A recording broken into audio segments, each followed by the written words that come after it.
Hi, I'm Kate from dailytarotgirl.com, and in this video I'm going to talk to you about the 7 tarot reading mistakes that you're probably making. Now, these are mistakes that are not just rookie mistakes, so these are the kinds of mistakes that, an absolute advanced tarot reader could make. And these are all mistakes that not only have I made in the past, but I still make these mistakes now. So if you've ever done a reading that you felt was shallow, confusing, or just not very helpful, it's probably because you've made one or more of these mistakes. So if you would like to see the written version of this video, you can go to my blog on dailytarotgirl.com, and I'll put the link to my blog in the description box below this video if you're interested. So let's start with mistake number 1. Mistake number 1 is reading too frequently on the same topic. So I find that I do this when I'm in a real tizzy about something. Maybe if I'm really upset about something, or if there's something that's like just really driving me crazy. So, you do a reading and you don't really like the cards you get, or the cards you get are kind of confusing. And so you do another reading and you ask either the exact same question or a really similar question. So the reason that this is bad is I feel like it kind of cheapens the reading. So if you redo a reading or ask the same question or a similar question, it can go one of two ways. Either you get the same kinds of cards that you got the first time, and so then you're annoyed, or you get totally different cards, and then you think, oh, well, what was with the first reading then? Why is my deck telling me something completely different when I'm asking it the same question? And you start to kind of doubt the authenticity or the validity of your tarot reading. So here is my recommendation. If you're really charged up about something and you really want to keep doing readings on that same topic, don't ask the same question over and over, but explore that same topic from different angles. So let's say you're in a relationship and you're having relationship troubles, and you maybe at first you ask the question, what's going on with my partner? And maybe your reading just isn't satisfying. So you could do another reading and you could ask, what action do I need to take in my relationship to improve things?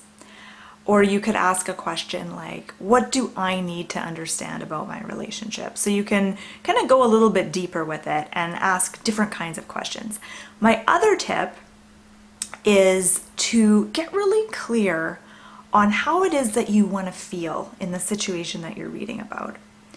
So ask yourself, how do I want to feel in my relationship? And then get clear on, how it is you want to feel. And then do a reading. So then you get your cards out and you ask your cards, what will help me feel how I want to feel? Or what do I need to do to feel this way? And that way you're not actually reading on that specific topic, but you're reading on how you can feel the way that you want to feel in relation to this particular issue. Okay, so tarot mistake number 2 is treating your tarot deck like it's Google. So I think we all do this. We all have kind of mundane, ridiculous questions. And I find that sometimes if we ask our tarot deck too many of these silly, kind of unimportant questions, I'm trying to think of some examples, like, should I go shopping tomorrow? Or, should I buy this or this? Or, just stupid stuff like that. If we ask our deck too many of those really unimportant questions, in a way, it's kind of, I don't want to say disrespectful, but I feel like the kind of energy that you bring to a tarot reading and the amount of energy you put into a tarot reading is going to determine what comes back to you. So it will determine the quality of the tarot reading that you get. So I think that if you think of your tarot deck as being like this mystical oracle that can bring you divine wisdom, or just thinking of your tarot deck as like a really good friend, how would you treat that really good friend, or how would you treat that divine oracle? You probably wouldn't ask it like totally inane, silly questions all the time, right? I hope not. And I also think that, instead of looking at your tarot deck as a tool for getting answers, see your tarot deck as a tool for self-exploration. And this is going to totally shift the way that you do your readings. So instead of just sitting with your deck and thinking, okay, I'm going to ask a question, I'm going to pull a card and get an answer. No, don't do that. Look at your deck as this tool for self-exploration. So ask it some kind of question, but then be willing to sit with the card and really not just explore the card, but also go within and explore yourself. Okay, so mistake number 3 is not setting an intention for a tarot reading, or just having like a really murky, unclear question. So I do this all the time, and this usually happens when I feel kind of unsettled about something. I want some clarity, I want some direction, but I'm not really sure what it is that I want direction about. So I'm impatient and I'm lazy, and I don't want to figure that out. I just want to get to the reading and start drawing cards.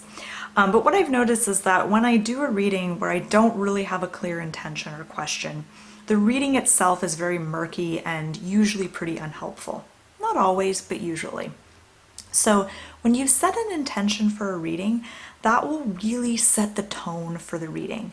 So let me give you some examples. So before you do your next reading, ask yourself, what do I want to get out of this reading? Like, do you want some fresh ideas and inspiration? Do you want clarity on something? Do you want a new perspective on an old issue? Do you want peace? Do you want to feel comforted? What is it that you want from this reading? What are you really, why are you doing this reading? And once you get clear on that, that will help set the tone for the reading. And that will help you come up with a clear, concise question for your cards.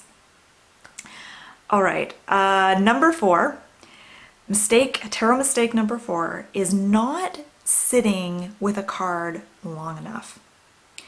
So this is something I do all the time. I'll do a reading for myself, I'll turn over a card, and I assume that I know what the card already means. So to give you an example, the other day I was doing a reading for myself, and I think I asked something like, what do I need to focus on right now in my life? And I got the High Priestess. So I have it right here. I was using the Everyday Witch Tarot, and I pulled the High Priestess. And as soon as I turned it over, I thought, oh, the High Priestess, okay, I know she's about, connecting with your intuition, paying attention to your dreams, connecting with the mystical side of life. And so I kind of assumed that that's what it meant. And then I thought, you know what? I'm going to drop that assumption, and I'm just going to sit with this card, and I'm going to just gaze at this card and see what I notice. So what I did is I looked at the card, and I noticed the stacks of books in the background, and I noticed how her back was turned to those books. And then I noticed that her attention was on the crystal ball in front of her. And it seemed like she had this amazing amount of presence. She was just in the present moment, focusing her energy. And I saw that as being a symbol of turning your back on other people's opinions, which is what books are, right? Books are other people's opinions and knowledge that other people have gained. So turning your back on that and focusing on your own experience and your own feelings and intuition. I also noticed that the cat, I think my thumb's over the cat in the foreground is playfully batting at the bag of runes. And when I observed that, I thought, oh, that means, I need to be playful when it comes to exploring my psychic skills. I don't need to take this too seriously. I need to be playful. So if I just turned the card over and just like assumed that I knew what it was about, I would have only gotten, so much insight. But by sitting and taking my time with the card, I was really able to get kind of more specific guidance. So mistake number 5 is not turning inward. So, or another way that this happens is You turn over a card and you just immediately look up the card meaning in a book or on the internet. So we really miss out when we don't allow ourselves to truly turn inward during a tarot reading. And I think that most of us are so used to looking to an outside authority, whether that is through books, the internet, asking other people's opinions. We're so used to doing this that it can almost feel unnatural and even a little bit unsettling to really truly turn inward and go within for advice and for guidance. So I'm going to give you an example of how to do this.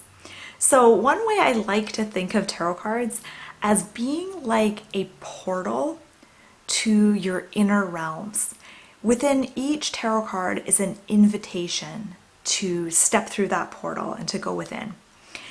So the other day I was doing a reading and the question I asked was, I maybe shouldn't admit to doing this reading. So the question that I asked was, how can I get my boyfriend to stop leaving his dirty socks and shirts draped over our furniture? And the card I got was the Seven of Swords. And so my first thought was, okay, the Seven of Swords is about being kind of sneaky, being almost deceitful, kind of sneaking around. And I often see this card as a card of escape, like wanting to escape. And so I sat with this card and I took kind of what I already knew about the card, so some of those keywords that I just mentioned, but then I also looked at what this figure was doing. This figure appears to be tiptoeing, and she is kind of turned inward in a way. She's clutching these swords to her chest, and she's moving through this hallway. So I took the keywords and the imagery, and then I went within.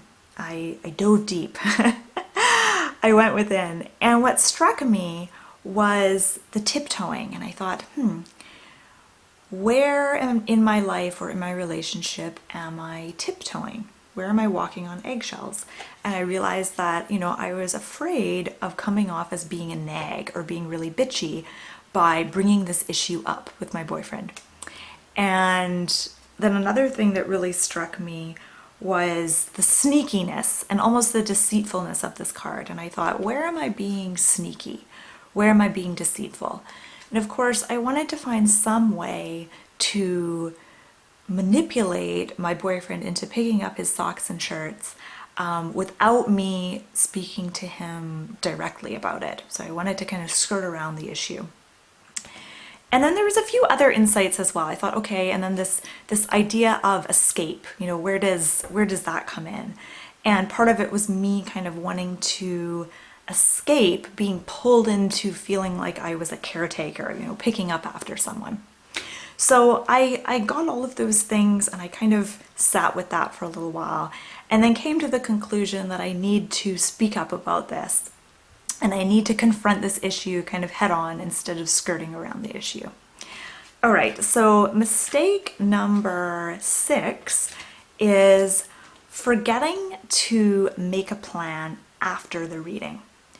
So here's a question for you. Once you do a reading, what do you do after the reading? So some people like to record their readings or they write down their reading in a journal. They might take some brief notes about their reading. If you're like me, what I usually do is I forget about the reading. So I'll do a reading for myself and I might even think like, wow, those were some amazing insights. That's so cool. This reading was really helpful.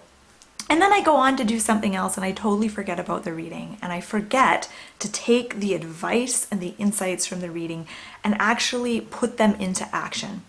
So one really powerful thing to do after a reading is to just make some notes on some of the action steps that you can take in your life that would see you, taking the advice from the reading and making it real. And I almost feel like if you don't do this step, in some ways the reading is a little bit useless. Not totally useless, but it loses some of its power. And so I think I have some, do I have some examples of how to do this? Yeah, so the other day I did a reading and I asked my cards, what can I do to feel more inspired and more creative in my work? And I drew a whole bunch of cards, and each card had a different suggestion. And some of these suggestions were great. And I don't remember what any of them are because I didn't write any of this down. So each card had a really great suggestion. Now, if I had done this correctly, I would have written down what the suggestion was and what I needed to do in my life to make that happen. I remember one suggestion was to do Reiki on myself every morning to get the energy moving. So one action step I could have taken is to schedule that into my day every morning, written it in my calendar, put it on my to-do list. So doing this just makes your reading so much more powerful, and it actually helps you take the advice and wisdom that you get from the reading and to actually make it real and incorporate it into your day-to-day life. All right, so tarot mistake number 7 is not signing up for my upcoming 4-week tarot course called The Daily Tarot Girl's Guide to Intuitive Tarot Reading. Now, this class starts on September 18th. The last day to register is the day before, so September 17th. And this is a 4-week course. I designed this course for beginner and intermediate tarot readers who want to be able to read tarot with more confidence, more intuition, and more skill. It's a really fun course. This will actually be the 4th time that I've run it. So I'm going to put the link to check out that course in the description box below this video. If you happen to be watching, after September 18th, it's too late for you to sign up, but I do offer this course every year, so stay tuned for when I offer it again next year. So I'll tell you a couple more things about that course. I think I already said it's a 4-week course. There's lots of video lessons, there's worksheets, there's a private Facebook group. I do live Q&As and challenges. We have so much fun, and it really helps you incorporate more of your intuition into your readings and really kind of kickstart your tarot practice. So I just want to say thank you so much for watching. I hope you found this video helpful, and I hope you enjoy the rest of your day.